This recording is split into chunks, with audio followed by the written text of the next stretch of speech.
पुराणों के पिटारे से शास्त्रों की बात की श्रृंखला में हम बताना चाहते हैं कि पांचाली द्रौपदी के चीरहरण जैसी घृणित घटना को घटित हुए हजारों वर्ष व्यतीत हो चुके हैं, लेकिन आज भी आधुनिक सभ्य समाज में स्त्रियों की गरिमा और सम्मान की दिशा एवं मानसिकता में कोई सकारात्मक परिवर्तन देखने को नहीं मिलता है।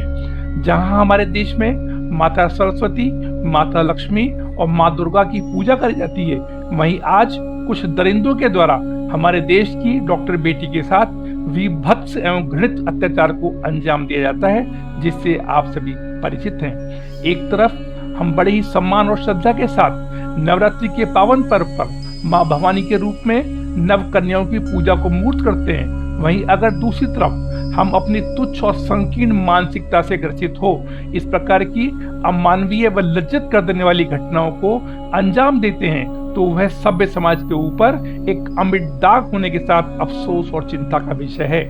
ऐसी पूजा आराधना का कोई औचित्य नहीं है। बड़ी ही विनम्रता के साथ माँ भवानी के शीर्ष चरणों में सादर नमन के साथ हम क्षमा प्रार्थी हैं। बंधुजनों, हमारे देश में मानवता को तार तार करती जिस प्रकार की शर्मसार घटनाएं आज घटित हो रही हैं, उसी प्रकार की घटना आज से हजारों वर्ष पहले द्वापर युग के महाभारत काल में 5 महारथी पांडवों, धर्म के ज्ञानी युधिष्ठिर, 1000 हाथियों की शक्ति से पूर्ण भीम, अद्भुत योद्धा और वीर पुरुष अर्जुन, उत्कृष्ट ज्ञानी सहदेव एवं कामदेव के समान सुंदर नकुल की भार्या द्रौपदी के चीरहरण के रूप में घटित हो चुकी है, जो महिलाओं के प्रति सिर्फ हमारी तुच्छ और संकीर्ण मानसिकता के नजरिए को बताता है। महाभारत युद्ध की समाप्ति और स्वर्ग की कठिन यात्रा के दौरान कृष्णेयी, यज्ञसेनी, महाभारती, शैलेंद्री, पांचाली, अग्निसूता, याज्ञनिक आदि नामों से विख्यात द्रौपदी ने कहा था कि वह भीम से सर्वाधिक प्रेम करती है और अगले जन्म में पुनः भीम की पत्नी बनना चाहेंगी। तो आइए वासुदेव श्री कृष्ण के अनुग्रह से आज के सत्र का शुभारंभ करते हैं और द्रौपदी की जीवनी पर प्रकाश डालते हैं कि आखिर उन्होंने ऐसा क्यों कहा था। बंधुजनों, अपने पूर्व जन्म में द्रौपदी नल दमयंती की नलिनी नाम की पुत्री तथा मुद्गल ऋषि की पत्नी थी। मुद्गल ऋषि के अल्पायु में मृत्यु उपरांत द्रौपदी ने अगले जन्म में पति पाने की कामना से घोर तपस्या कर भगवान शंकर को प्रसन्न किया तथा इच्छित वर मांगने के दौरान 5 बार कहा कि वह सर्वोच्च धर्मवान, अति सुंदर, सर्वबलशाली, सर्वश्रेष्ठ धनुर्धर तथा तलवार विद्या में निपुणता आदि सर्वगुणों से संपन्न पति चाहती है। अतः भोलेनाथ ने प्रसन्न होकर मुद्गलनी द्रौपदी द्वारा मांगे गए अभिष्ट के साथ यह वरदान भी दिया कि वह प्रतिदिन कन्या भाव यानी कौमार्य को प्राप्त कर लेगी और अंतर्ध्यान हो गए। इस प्रकार द्रौपदी 5 कन्याओं में से एक बन गई। नल दमयंती के चरित्र से संबंधित हमारे पूर्व संस्करण की सुंदर व्याख्या का आनंद वीडियो के डिस्क्रिप्शन बॉक्स में दी गई लिंक पर क्लिक कर लिया जा सकता है।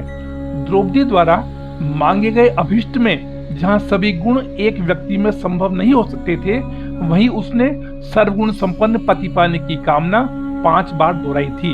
अतः द्रौपदी को अगले जन्म में पति रूप में 5 पांडव महारथी प्राप्त हुए।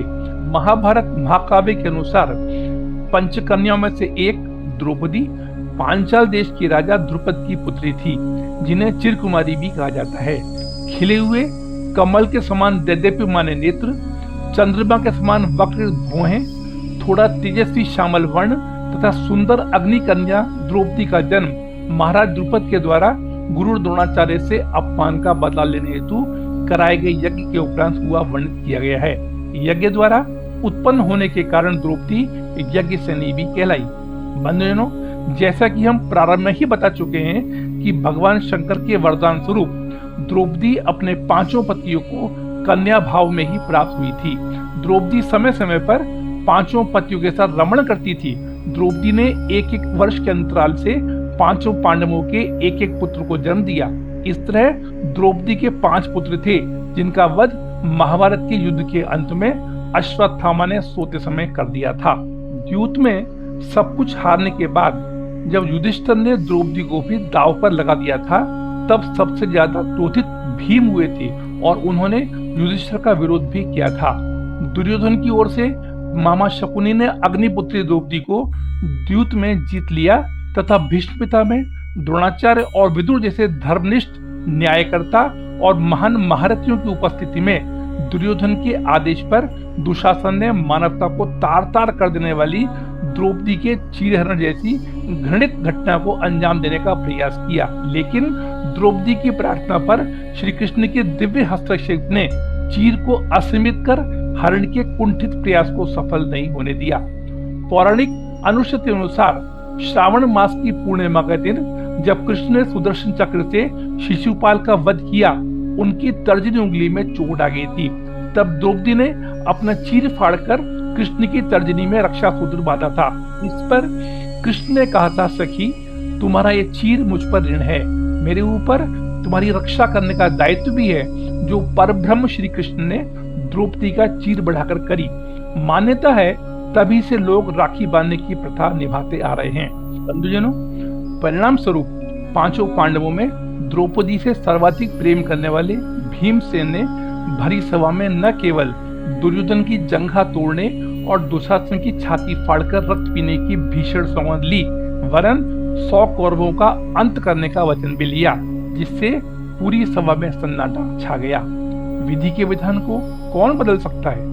द्रौपदी के अपमान के चलते महाभारत युद्ध का आगाज हुआ, जिसके परिणामों की मात्र कल्पना आज भी दिल दहला देती है। दुर्योधन के वध के साथ युद्ध जीतकर जहां पांडव खुश थे, वहीं सौगंध पूरी कर अपनी सर्वाधिक प्रिय पत्नी द्रौपदी के अपमान का बदला लेने की सबसे ज्यादा प्रसन्नता पांडव कुमार भीम को थी।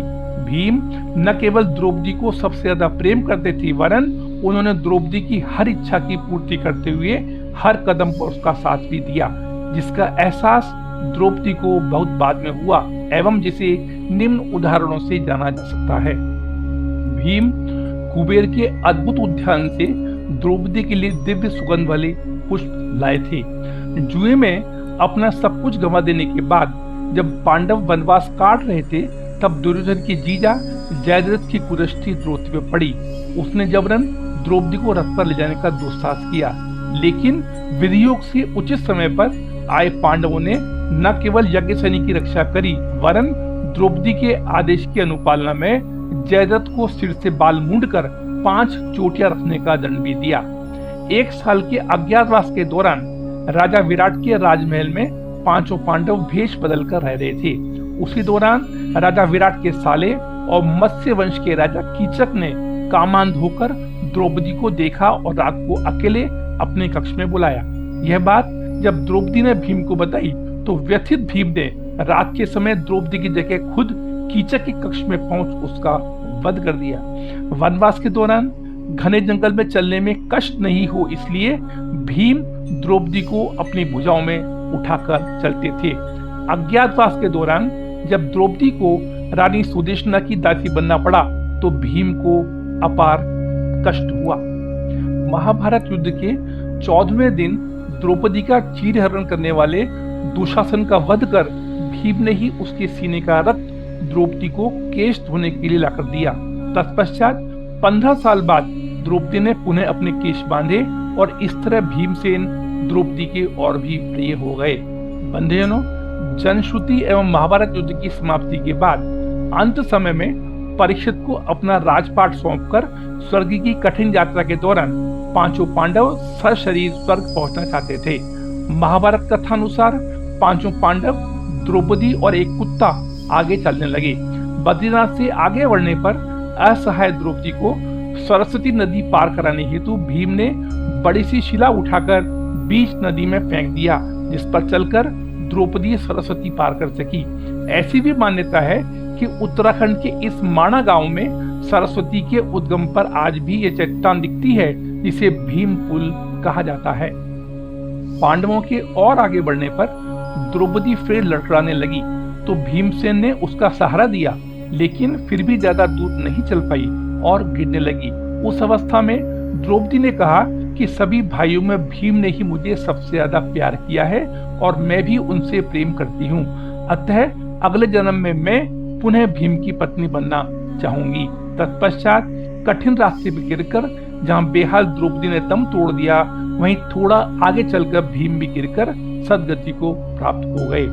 बंधुजनों, सटीकता और प्रामाणिकता हमारा उद्देश्य है और वीडियो के माध्यम से हम सम्मानीय सनातनी भाई बहनों को वही प्रेषित करते हैं जो इस पैमाने पर खड़ा होता है।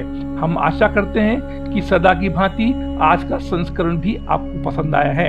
अतः हम आपसे करबद्ध निवेदन करते हैं कि भविष्य में भी इसी प्रकार के सटीक व प्रामाणिक प्रसंगों को सुनने और जानने के लिए कृपया चैनल को सब्सक्राइब करें एवं सच्चे सनातनी होने के नाते कमेंट बॉक्स में ओम नमो भगवते वासुदेवाय अवश्य लिखकर सनातन धर्म को पुष्ट करने की दिशा में अपना योगदान प्रदान कर कृतार्थ करें।